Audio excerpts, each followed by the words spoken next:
青春的微笑，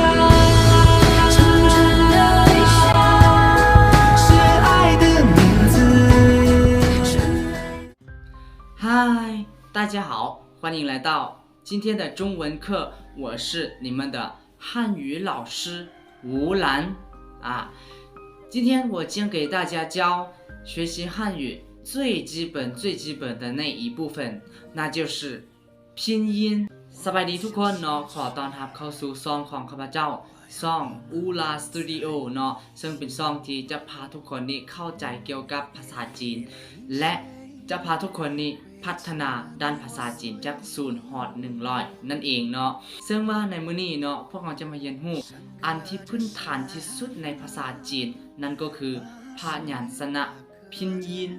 ซึ่งว่าการเรียนพินยินนี่แมนมันจะมีหลากหลายวิธีด้วยกันเนาะแล้วแต่ตัวเองจะเรียนแต่ว่ามื้อนี้พวกเราจะมาเรียนรู้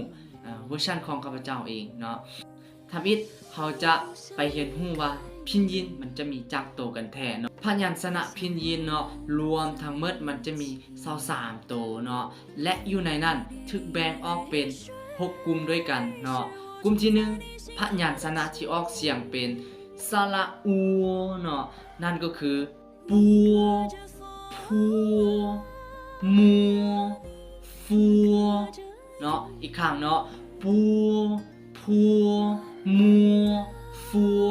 กลุ่มที่2เนาะพยัญชนะที่ออกเสียงเป็นสระได้แก่เตือเธอเนื้อเลือเกือเคอเฮเนาะอีกครั้งเตือเธอเนื้อเลือ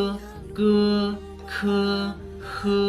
กลุ่มที่3เนาะออกเสียงเป็นสระอีเนาะสระอีชัดเจนเลยเนาะมันจะมี3ตัวด้วยกันได้แก่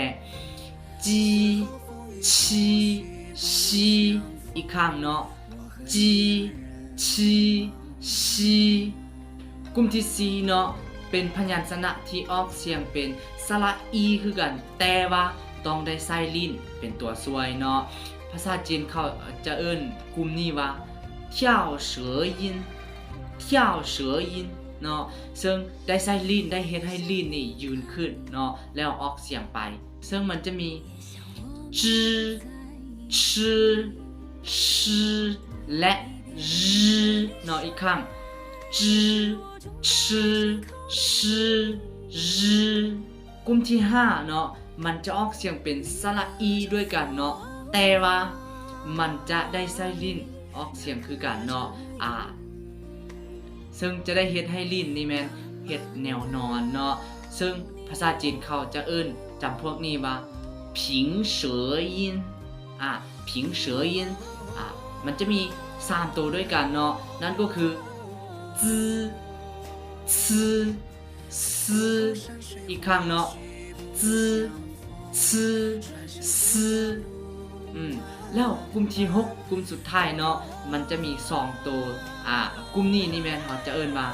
พยัญชนะพิเศษเนาะนั่นก็คืออีวูเนาะฟังคักๆอีวูเนาะเอาละไม่เฮ็ดเนาะจำพวก